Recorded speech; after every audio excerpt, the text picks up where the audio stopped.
어느 한 교회 목사님이 이번에 어느 남성교회 헌신 예배 차리가 되었습니다.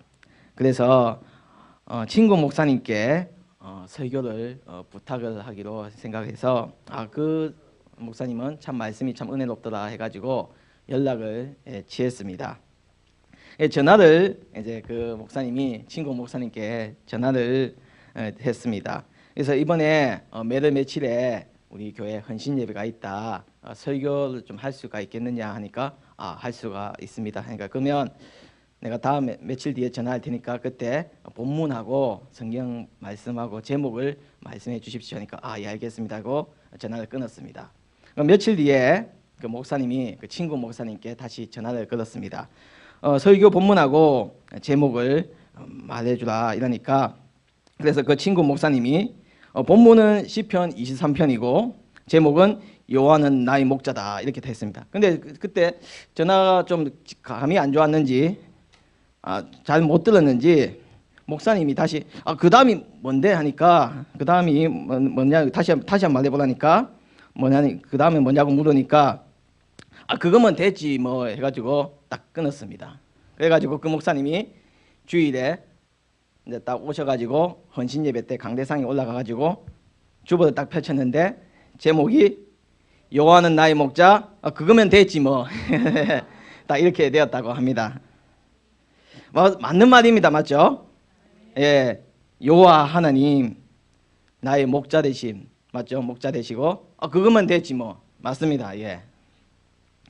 목자라는 직업을 살펴보면요 어떻게 보면 외로우면서도 어떻게 보면 굉장한 책임감을 가지고 있는 그러한 직업입니다. 자신과는 상관없는 어떻게 보면 그 동물들과 평생을 같이 살아가는 어떻게 보면 가족들보다 그 양들과 더 함께하는 바로 직업이 아마 목자라고 말할 수가 있을 것입니다.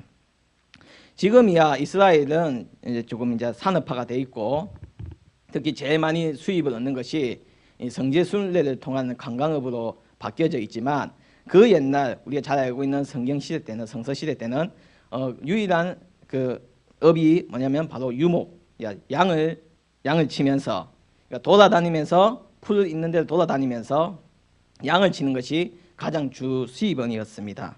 그래서 목자는요 항상 그 풀이 어디 있는지를 잘 알고 있어야 되고 또한 그뿐만 아니라 양을 하나하나 다 살펴고 그리고 아픈 데는 없는지 누구 부족한 건 없는지 다 살피는 역할이 바로 그 목자의 역할입니다.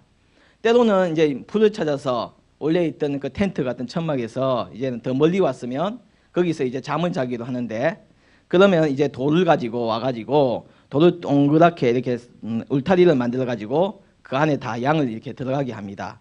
그리고 목자는 딱 그 앞에 입구에서 딱 앉아서 거기서 잠을 청합니다. 그래서 예수님께서는 그것을 비유의 말씀을 가지고 뭐라고 하셨습니까? 나는 양의 문이다 라고 말씀하지 않았습니까? 그만큼 목자의 역할은 중요하고 양의 모든 것을 살피는 것이 바로 이 목자입니다. 그런데 오늘 이것을 살펴보게 되면 오늘 저자가 다윗인데 이 다윗이 어떠한 인생 가운데서도 바로 주님 안에 있다는 것을 서정적으로 말하고 있는 그러한 시편입니다. 즉 다윗은 샬롬으로 나가고 있다는 겁니다. 지금 상황이 어렵고 힘들고 할지라도 항상 샬롬으로 평화 가운데서 안정병에서 항상 나가고 있다는 것을 분명하게 말씀하고 있다는 것입니다. 즉 한마디로 말하면 하나님이 나의 목자가 되어주시니까 나는 정말 기쁘다라고 고백하고 있는 것입니다. 다윗은 참 어렸을 때부터 하나님은 너무나 잘 섬긴 그런 자였습니다. 그가 분명 실수한 것도 많지만 지금도 이스라엘 사람들이 가장 존경하고 가장 인기 있다 하면 좀 이상하겠지만 그래도 성경 인물을 한 명 딱 드세요 하면 1순위를 떠는 자가 누구다? 다윗입니다. 그만큼 지금도 다윗을 우러러보고 있고 가장 알아주고 있는데 다윗은 비록 그 실수도 많았지만 실수한 동시에 바로 하나님께 회개하였고 지금까지도 기억되고 있는 것입니다.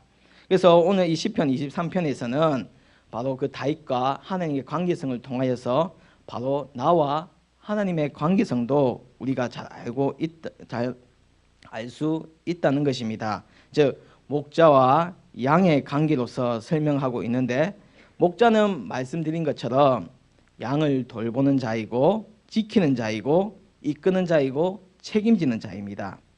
그래서 다윗은 왜 자기 자신을 양으로 표현되고 있느냐 하면 바로 목자이신 예수님, 하나님을 돌보심이 있어야 됨을 고백하고 있다는 것입니다. 전적으로 하나님을 의지하고 있다는 바로 표현이 바로 이 말씀입니다.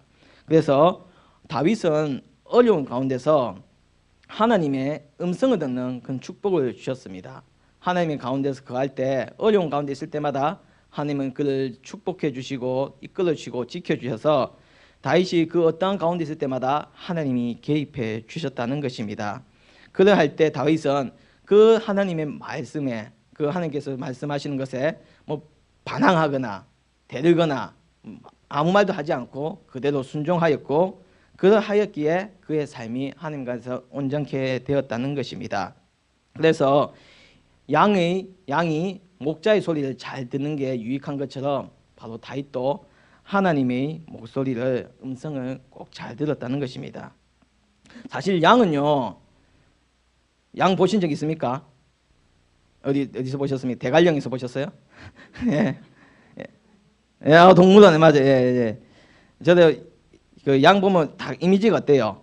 막 하얗고 맞죠? 하얗고 막 오라 그러면 하면서 올 것 같고, 막 털이 정말 솜처럼 억수 부드럽고, 예, 그럴 것 같은 그런 느낌이지 않습니까? 보통 양 이미지가. 예.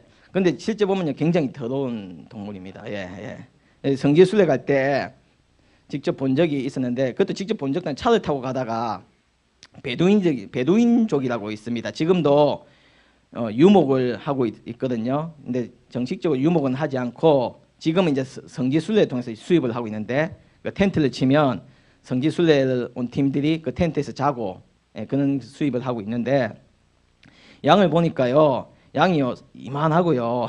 정말 이만하고, 양은 또 시력이 엄청나게 안 좋다고 합니다. 그리고 뒤에서 보면요, 뒤뚱뒤뚱 걷는데 다리가, 뒤에서 보면 다리가 몇 개로 보여야 돼요?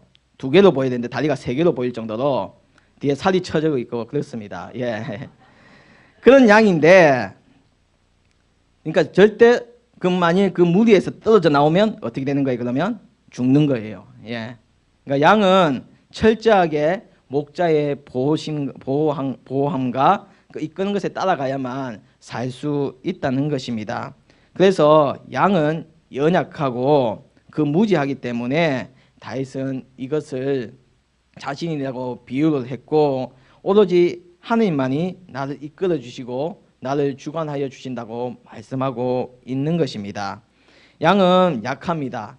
염소 같은 경우에는 팔딱팔딱 뛰기도 그 다리라도 강하고 뿔도 있어서 세기라도 하지만, 양은 그 자체가 약하기 때문에 목자만 의지하듯이 바로 다윗은 자신을 양이라고 말하면서 하나님을 분명히 의지하고 있는 자임을 분명히 알 수가 있습니다.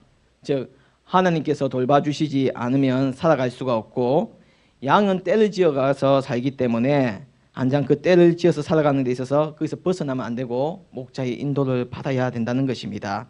그래서 온전히 주님만을 바라보는 그 자신을 볼 수가 있다는 것입니다.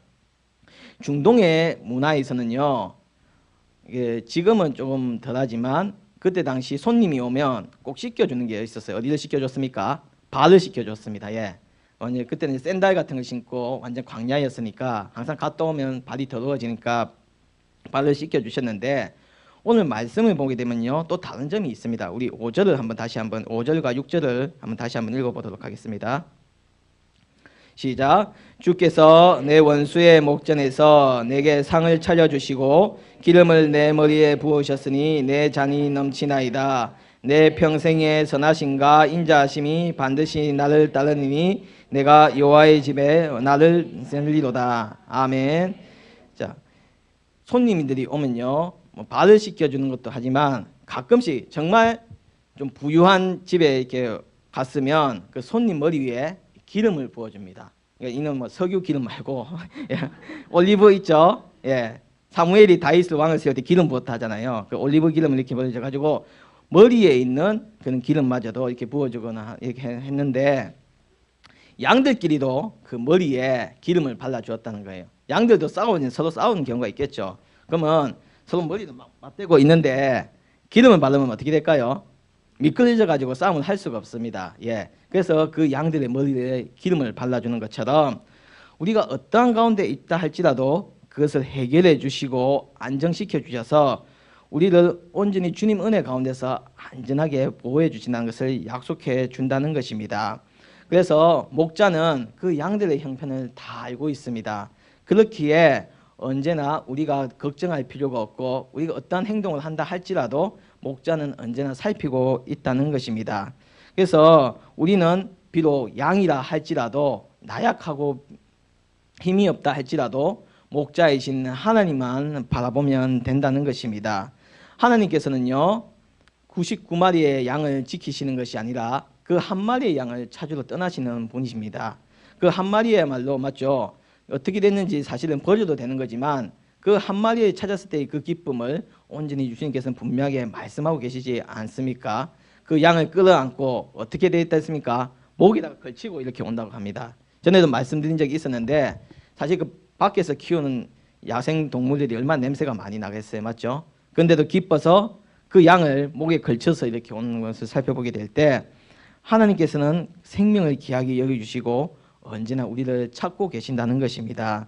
그래서 우리를 언제나 기억하여 주시고 또한 오늘 말씀처럼 푸른 초장에 거하시고 실만한 물가에 거하신다고 말씀하고 계시는데 사실 이스라엘 땅에 그런 곳이 어디 있겠습니까? 진짜 맞죠? 하지만 하나님께서는 정말 그런 것처럼 그 양의 인생을 그 언제까지는 죽겠지만 그 죽을 때까지 목자가 책임져 주신다는 약속이시고 우리의 삶 역시도 비록 어렵고 힘들다 할지라도 그 길을 인도하시는 하나님의 계심을 우리는 분명히 믿고 나가야 된다는 것입니다.